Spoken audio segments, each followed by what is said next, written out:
आइए, आपका स्वागत है मेरी नई पटकथा में, जिसका टाइटल है सुनीता। संघर्ष, जुनून, त्याग और आत्मविश्वास से भरी आत्मगाथा। आपसे हाथ जोड़कर गुजारिश करती हूँ, मेरी आत्मगाथा की पटकथा को उस मुकाम तक ले चलिए जहाँ इसे एक बड़े पर्दे पर दर्शाया जाए। मुझे सिर्फ आपकी मदद की आवश्यकता है। आपके लाइक, शेयर और सब्सक्राइब करने के साथ आपका सहयोग मुझे चाहिए, तभी एक असंभव कोशिश को संभव किया जा सकेगा। आइए, अब वक्त बर्बाद किए बिना हम चलते हैं सुनीता की संघर्ष भरी आत्मगाथा में। ये उस समय की बात है जब किसी भी खबर को सुनने के लिए हमारे लिए सिर्फ न्यूज़पेपर या अखबार की जरूरत पड़ती थी।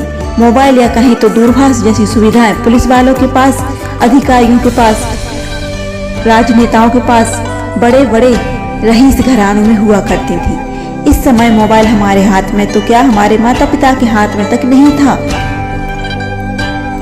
सन 2000 की बात है। सन 2000, कक्षा तीसरी, खंड आ। उम्र लगभग 8 से 9 वर्ष के बीच। सुबह का वक्त, समय 11:30 बजे। स्कूल की पूरी छुट्टी की घंटी बजती है। घंटी की आवाज सुनते ही सुनीता झट से बस्ता में अपनी पूरी किताबें और टिफिन जमाकर गेट के बाहर खड़ी होकर अपनी बहन समृद्धि का इंतजार करने लगती है। कुछ देर बाद सुनीता भीड़ में समृद्धि को देख लेती है और फिर अपनी छोटी बहन समृद्धि का हाथ पकड़कर मन ही हिंदी की किसी कविता को गुनगुनाते हुए घर को जाती है। आपको बता दूं, समृद्धि सुनीता की छोटी बहन है, 2 साल छोटी, जो कि सुनीता से एक कक्षा कम में पढ़ती है, यानी कि सुनीता कक्षा तीसरी में और सुनीता की बहन समृद्धि कक्षा दूसरी में। अब दोनों ही एक दूसरे का हाथ पकड़े हुए मन ही मन कविताएं गुनगुनाते हुए बड़े ही प्यार से हिलते डुलते घर पहुंच जाती हैं। स्कूल की दूरी घर से लगभग 1 किलोमीटर से कम रहती है, इसलिए घर पहुंचने में ज़्यादा वक्त नहीं लगता। जहाँ तक मुझे याद है, इस समय यानी सन 2000 में सुनीता के पापा, जो कि पेशे से शिक्षक हैं, उनका स्कूल भी सुबह से है और तकरीबन 1 बजे के बाद सुनीता के पापा घर आ जाते हैं। विद्यालय से लौटते समय सुनीता मन ही मन बड़ी खुश रहती है और घर पहुंचते ही पापा के घर जल्दी आने का बेसब्री से इंतजार करती है। और जैसे ही पापा घर आते हैं, सुनीता भागती हुई जाती है और कहती है, पापा पापा, कल मेरी कक्षा की मैडम गायत्री जी ने आपको बुलाया है। दोपहर से शाम हुई और शाम से फिर सुबह हुई।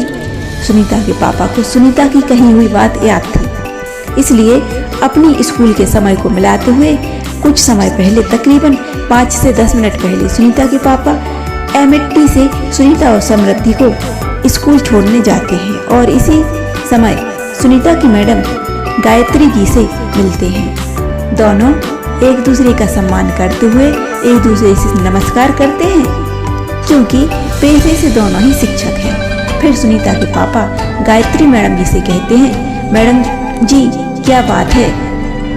सुनीता ने बताया, आपने कुछ काम से बुलाया है, क्या बच्चियां अच्छे से पढ़ाई नहीं कर रही हैं? मैडम, अरे नहीं माँ साहब जी, ऐसी कोई बात नहीं है। मैडम का जवाब, आपकी दोनों बेटियां अच्छे से पढ़ती हैं।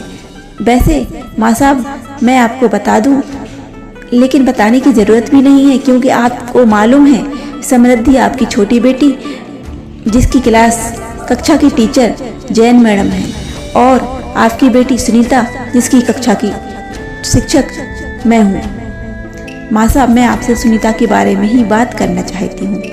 आपकी बेटी अभी बहुत छोटी उम्र की है, लेकिन इतनी होशियार। खंड आ, बा, सा, दा, चारों क्लासों में, कक्षा तीसरी की चारों खंडों में कोई भी बच्चा सुनीता के मुकाबले आगे नहीं निकल पाता है। और माँ साहब, पढ़ाई ही नहीं, खेलकूद, चित्रकला, हर क्षेत्र में आपकी बेटी होनहार है। लाल मैडम, स्कूल की हेडमास्टर, आपकी बेटे की बड़ी तारीफ करती हैं। माँ साहब, मैंने बस आपको इसलिए ही बुलाया था कि आप कैसे अपने बच्चों को इतना समय दे पाते हैं, मैं जानना चाहती हूँ, क्योंकि मैं नौकरी और घर के कामकाज के चलते अपने बच्चों की पढ़ाई पर ध्यान नहीं दे पाती हूँ। देखते ही देखते अरे समय कितना बीत गया। सुनीता के पापा जैसे ही अपने हाथ में बंधी घड़ी में समय देखते हैं और चौंक जाते हैं। देखते ही देखते सुनीता के पापा का स्कूल का समय हो जाता है। इसलिए सुनीता के पापा जल्दी से जवाब देते हैं कि नहीं मैडम, मैं अपनी बच्चियों को नहीं पढ़ाता हूँ, मुझे समय नहीं मिलता। घर और बाहर का सब मुझे ही देखना पड़ता है।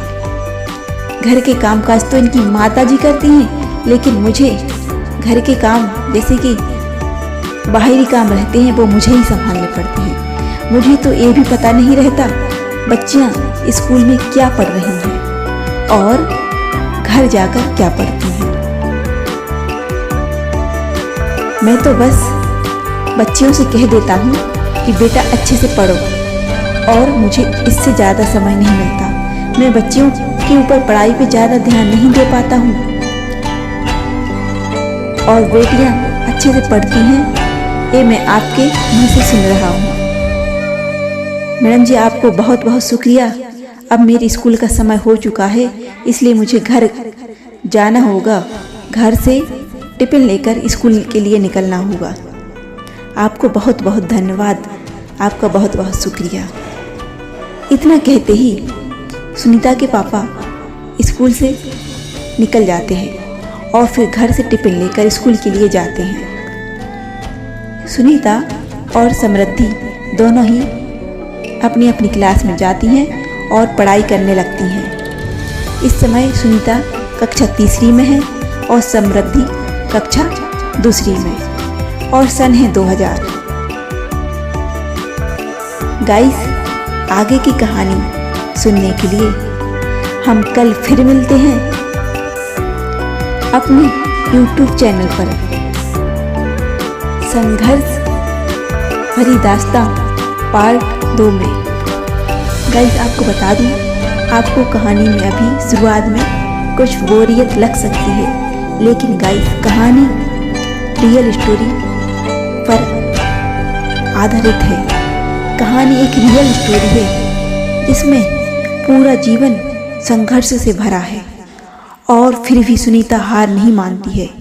कई विपत्तियां सुनीता के जीवन में आती हैं, फिर भी सुनीता लड़ती जाती है और अपने जीवन में आने वाले हर कांटों, आंधियों, तूफानों से लड़ते हुए आगे बढ़ती है।